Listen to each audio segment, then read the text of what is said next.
नमस्कार दोस्तों। आज हम कांगड़ा का जो नेक्स्ट पार्ट है वो करेंगे, जिसमें हम दो रियासतें कवर करेंगे। एक गुलेर है, दूसरी नूरपुर है।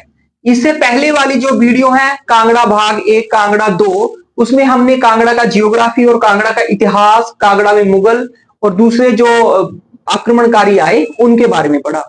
तो आज पहले हम करेंगे गुलेर रियासत और उसके बाद करेंगे हम नूरपुर रियासत। अब ये दोनों ही रियासतें जो है मैंने क्वेश्चन वाइज ही करी हैं, इनको ज्यादा डिटेल में नहीं करेंगे। जो इंपॉर्टेंट फैक्ट है वो आज हम इनके कर लेंगे और यही आज की वीडियो में कांगड़ा हमारा खत्म हो जाएगा। तो सबसे पहले हमें गुलेर के बारे में सबसे पहले पता होना चाहिए कि गुलेर जो है इसका नाम क्या था। तो गुलेर जो है इसका जो पुराना नाम है, अगर प्राचीन नाम पूछेंगे तो वो है ग्वालियर। प्राचीन नाम क्या है? ग्वालियर। फिर उसके बाद हमारे पास यहां से पूछा जा सकता है इसकी स्थापना। ये टेट जो है इसके लिए बहुत इंपॉर्टेंट है, जेबीटी टेट और टेट, कोई भी टेट हो, मेडिकल नॉन मेडिकल, उसके लिए बहुत इंपॉर्टेंट है। ये क्वेश्चन बहुत बार पूछा जाता है। गुलेर की जो स्थापना है ये किसने की है? ये हरिचंद ने की है और 1405 में की थी। हरिचंद ने की थी 1405 में। अब उसके बाद है रामचंद्र। रामचंद्र जो राजा है इसने जयचंद को पकड़ने के लिए, जयचंद जो है वो कांगड़ा के ही राजा हैं, अकबर के समकालीन राजा हैं, ये मैंने आपको पिछली वीडियो में पढ़ाया है। और रामचंद्र को पकड़वाने के लिए मदद की थी मुगलों की। रामचंद्र ने जयचंद को पकड़वाने के लिए मुगलों की सहायता की थी। फिर इसके बाद हमारे पास नेक्स्ट राजा है रूपचंद। अब रूपचंद का हमें याद रखना पड़ेगा कि ये जहांगीर का समकालीन है। रूपचंद किसका समकालीन है? जहांगीर का समकालीन। फिर है उसके बाद मानसिंह। मानसिंह जो है ये शाहजहां का समकालीन होगा और शाहजहां इसको जो है एक टाइटल देगा शेर अफगान। अब देखिए, इसको याद रखने के लिए आपने ये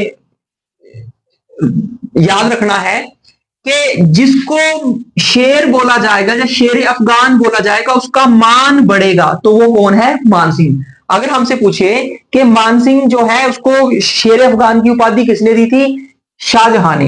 या फिर शाहजहां ने किसको शेर अफगान की उपाधि दी थी? तो आपने याद रखना कि शेर अफगान जिसको बोला जाएगा उसका मान बढ़ेगा और वो कौन है? मानसिंह। अब मानगढ़ दुर्ग भी है कांगड़ा में एक, वो भी मानसिंह ने बनाया। मानगढ़ दुर्ग जो है वो किसने बनाया? मानसिंह ने। फिर उसके बाद आ गया हमारे पास भूप सिंह। अब अंतिम राजा होगा गुलेर का। गुलेर का अंतिम राजा अगर हमसे पूछा जाए कौन है? भूप सिंह। ये दोनों क्वेश्चन जो हैं, एक नंबर पे ये, 2 नंबर पे ये बहुत इंपॉर्टेंट है। अंतिम पूछा जाए तो वो होगा भूप सिंह। और 1811 में देसा सिंह मजीठिया जो है वो सिख एक सेनानायक है जिन्होंने आक्रमण कर दिया था कांगड़ा गुलेर पर।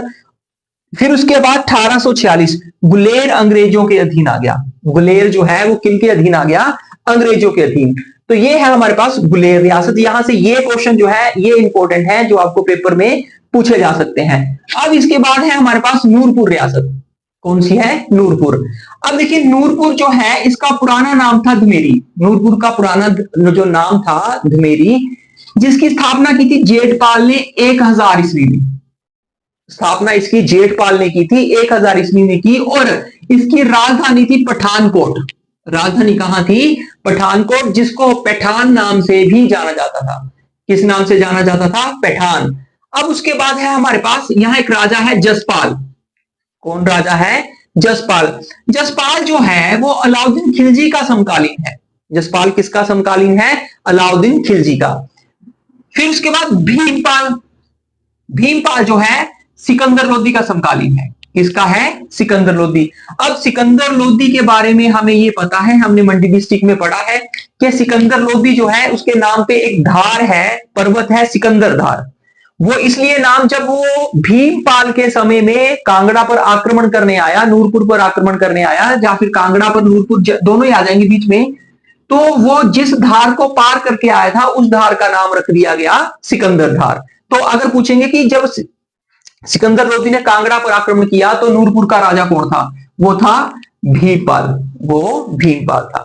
अब इसके बाद है हमारे पास भक्तमल। इसके बाद राजा है भक्तमल। और एक किताब है अकबरनामा, अबुल फजल ने लिखी है। अबुल फजल ने जो किताब लिखी है अकबरनामा, अकबर पे लिखी गई है। भक्तमल का उसमें वर्णन है, भक्तमल का उसमें क्या है, वर्णन। अब फिर इसके बाद है नेक्स्ट बासदेव। बासदेव ने क्या किया, राजधानी जो है वो धमेरी बदली, नूरपुर से कहां कर दी, धमेरी। शाहजहां के साथ इसके अच्छे संबंध थे। ये हमसे क्वेश्चन जो है पूछा जा सकता है कि नूरपुर का कौन सा राजा था जिसके शाहजहां के साथ अच्छे संबंध थे, तो वो था बासदेव। शाहजहां ने जिसको अपने बस में करके रखा था वो था बासदेव, बस में करके रखा मतलब इसके साथ ज्यादा अच्छे संबंध थे। अब उसके बाद है जगत सिंह, नेक्स्ट राजा आ गया जगत सिंह। जगत सिंह इंपॉर्टेंट है क्योंकि इसके टाइम पे 1622 में जहांगीर और उसकी पत्नी नूरजहां यहां आए थे धमेरी नूरपुर। जब आए तो इसका नाम धमेरी ही था। जगत सिंह ने जो नूरजहां है इसको अपनी बेटी के समान माना और उसके स्वागत के उपलक्ष्य में जो धमेरी है उसका नाम रख दिया था नूरपुर। धमेरी का नाम क्या रख दिया, नूरपुर। फिर उसके बाद जो है ये 1623 में ध्रुलोक का युद्ध हुआ। ये किस किस के बीच हुआ, जगत सिंह और जनार्दन के बीच, जगत सिंह और जनार्दन के बीच। अब यहां से एक बात और याद रखनी है, जब 1622 में जहांगीर अपनी पत्नी सहित आया तो उसने कांगड़ा किले में एक मस्जिद भी बनाई और एक कांगड़ा किले में दरवाजा भी बनाया जिसको जहांगीरी दरवाजा बोलते हैं। जगत सिंह नूरजहां को अपनी बेटी के समान मानता था, अपनी बेटी कहकर पुकारा इसने। और लास्ट जो अंतिम राजा है यह है बीर सिंह। अंतिम राजा कौन है, बीर सिंह। और इसके बाद 1846 में कब्जा हो जाता है नूरपुर पर अंग्रेजों का। ठीक है जी, तो ये है हमारे पास कांगड़ा डिस्ट्रिक्ट। आज हमने खत्म किया। कांगड़ा डिस्ट्रिक्ट में जो रियासतें इंपॉर्टेंट पड़ती हैं वो भी हमने खत्म की। यहीं पे हमारा जो कांगड़ा है वो खत्म होता है। धन्यवाद।